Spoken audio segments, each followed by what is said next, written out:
Hello and welcome to another episode of Find Your Model Health, the official podcast of Shemaine's Model Health for those looking to optimize their long-term health and weight goals and understand the biochemistry of their body. I am your host. I am Shemaine Linney. I'm a fitness and nutrition expert, biohacker and certified iridologist, and I'm very happy to have you back here for part 2 of kidney damage. So before we go on, I must remind you that the information in these podcasts is for informational purposes only and not to be taken for medical advice. Please do consult your healthcare practitioner before you make any lifestyle changes.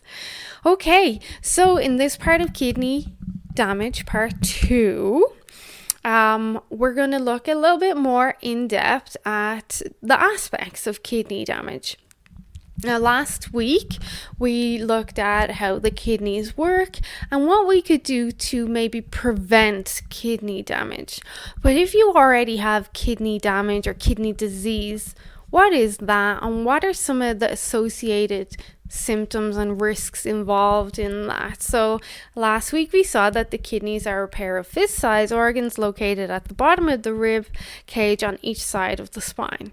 They're essential for filtering all of the blood in our body, goes through the kidneys every 30 minutes. They help us remove toxins, excess water, and other impurities out of the blood. They also help us regulate pH, salt, potassium, other minerals, and they help with good bone health and red blood cell production. So, then we look at kidney disease. We saw that it affects approximately 26 million American adults. Even if you're in Canada, it still gives you an idea, or anywhere else in the world, it still gives you an idea of what percentage of people is being affected. And it occurs when your kidneys become damaged and can't perform the way we would like them to. We saw that some of the associated risks with kidney disease is going to be insulin resistance, diabetes, high blood pressure, and some other chronic conditions. Now, if the disease gets worse over time, your kidneys will stop working and you may need to go on dialysis. And dialysis is where a machine filters and purifies your blood. Now, what types of kidney disease are there? So we've got chronic kidney disease. The most common form of kidney disease is this. It's chronic kidney disease. And it's a long-term condition that really doesn't improve over time, and it's commonly caused by high blood pressure, and high blood pressure, as we know, is associated with inflammation, so maybe just jot that down somewhere. High blood pressure is dangerous for the kidneys because it can increase the pressure on the glomeruli. Glomeruli are the tiny blood vessels in the kidneys where blood is cleaned. Over time, the increased pressure damages these vessels and kidney function begins to decline. And then eventually kidney function starts to deteriorate to the point where the kidneys can no longer perform the jobs they're supposed to do. And this is where we would see someone go on dialysis. And this dialysis again is where we have a machine. So it's a mechanical kidney that is going to basically filter your fluids and waste out of your blood. Again, dialysis can prolong life, but when we look at quality of life, that is still to be debated. Dialysis can't cure kidney disease, but one could get a kidney transplant, and that could be another option for this chronic kidney disease. So kidney transplants are an option. Diabetes, like we saw last week, is also a major cause of chronic kidney disease, and that's due to the increased level of sugar in the blood, which damages the blood vessels in the kidney over time. It causes ages, so that oxidative stress and so the end glycation products. And this means that the kidneys, when they've been damaged like that, they can't clean the blood properly. And kidney failure can occur when your body, of course, becomes overloaded with toxins. But not just kidney failure, lots of other organs and systems can suffer too. And we start to see everything start to kind of go a bit haywire and not work the way it's supposed to work. So after the chronic kidney disease, you could see kidney stones. So kidney stones are another common kidney problem, and they occur when minerals and other substances in the blood start to crystallize in the kidneys, and they form solid masses or crystals or stones. Kidney stones usually come out of the body during urination or when you pee, but that also depends on the size they are. If a kidney stone is too big to be passed, then one may need medication or even surgery to help it get out of the body. And passing kidney stones can be quite painful, because if you think of kidney stones, if you think of them as maybe crystals, that's where the toxins and minerals have crystallized in the kidneys. They can be sharp and they can be jagged and they can be painful as you're trying to pass them through the bladder, kind of like shards of glass. So not the most enjoyable thing to happen. But then the next would be, and this is a mouthful, glomerulonephritis. And glomerulonephritis is an inflammation of the glomeruli, and glomeruli are extremely small structures inside the kidneys that filter the blood. So this can be caused by infections, drugs, congenital abnormalities, so disorders that occur during or shortly after birth. That would be congenital abnormalities, and they can be quite common. And something like this can often get better on its own. But again, we want to look at lifestyle factors and make sure that we're supporting the body, and making sure there's not too much inflammation or toxins going through these glomeruli. Next will be polycystic kidney disease, and this is a genetic disorder that causes cysts to grow in the kidneys, and you can get anywhere from a few cysts to a lot of cysts, and these cysts can interfere with kidney function and cause kidney failure. Kidney cysts are generally common and almost always harmless, but when we look at polycystic kidney disease, that is separate. That's a different condition, and that can be more serious. So that's not just your generic, I have a few cysts in my kidney. This is where you've been diagnosed with polycystic kidney disease, and that is more serious. And then another really common one, like really, really common, is a UTI, so urinary tract infections, and these are bacterial infections that can happen in any part of the urinary system. So infections in the bladder and the urethra are the most common, and they're easily treatable by both pharmaceutical medications and natural medications, and rarely lead to more health problems. But if untreated properly, these infections can spread to the kidneys and cause kidney failure. So although urinary tract infections are very, very common, we don't want to take them lightly. We still want to remember that, hey, if this is not taken care of, then it could get a little bit more serious. So what are the symptoms of kidney disease? And because some of these symptoms are so common, they can go unnoticed. But as well, when I list these symptoms, I don't want you to panic and think that you're dying of kidney failure. So these symptoms, they can be early warning signs that there might be kidney issues, but they also can be symptoms of other health concerns. So if you're experiencing these symptoms and you're very worried about them, then it's time to go to your doctor or your family GP.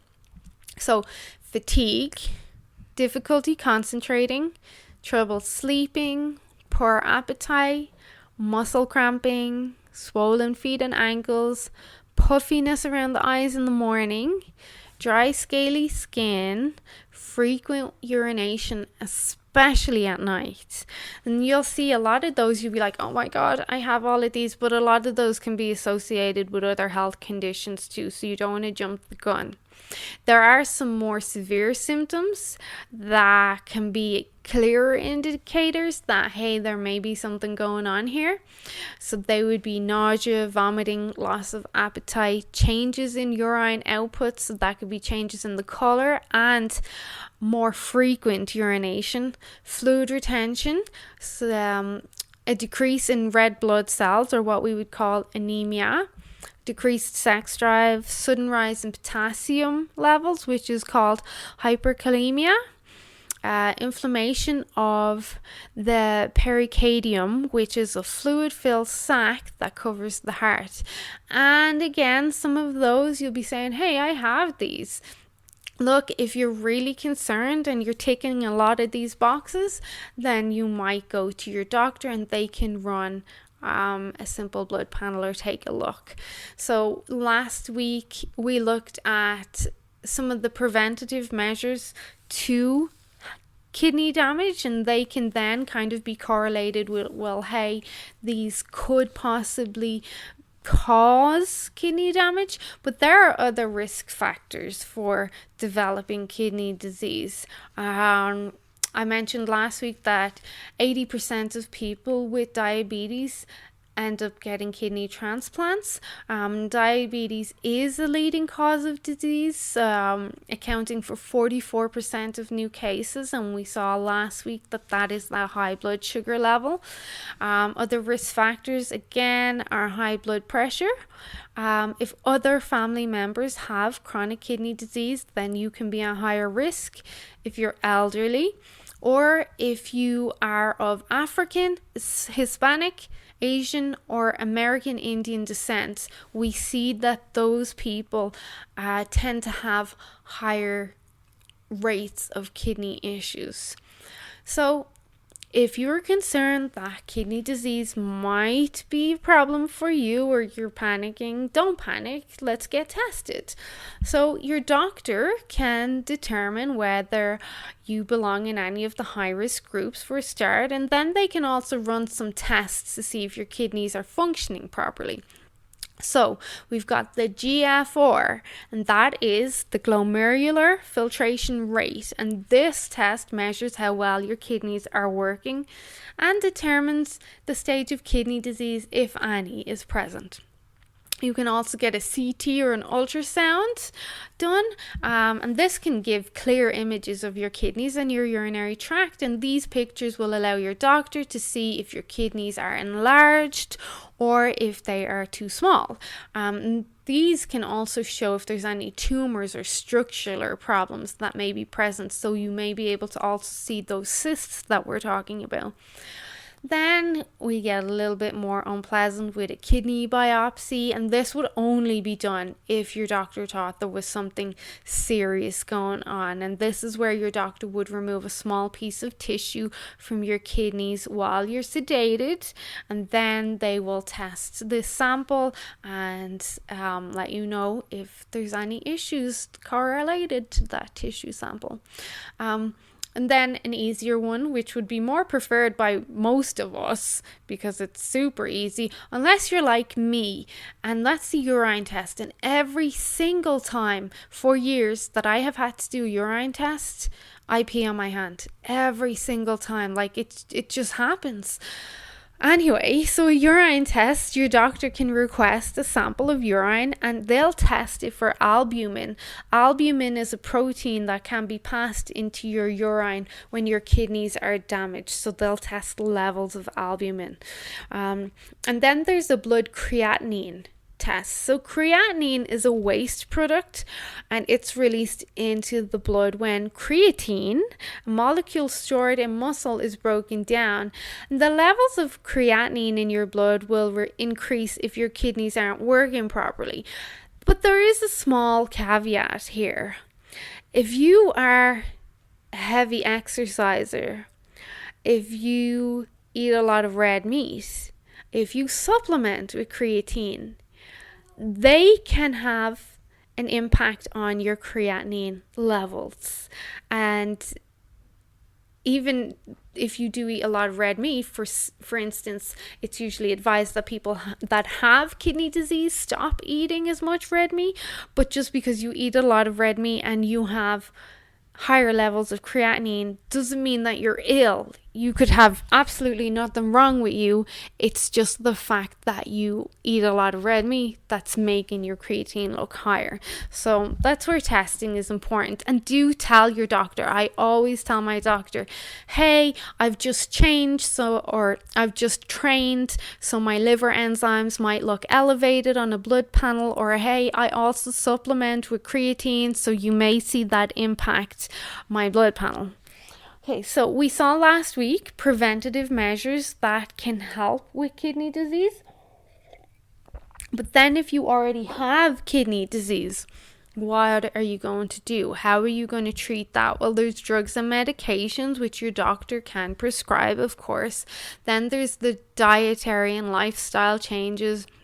We looked at controlling blood sugars last week. Maybe we'd want to watch the salt. We want to keep an eye on really clean water. We want to watch our inflammation, our blood pressure.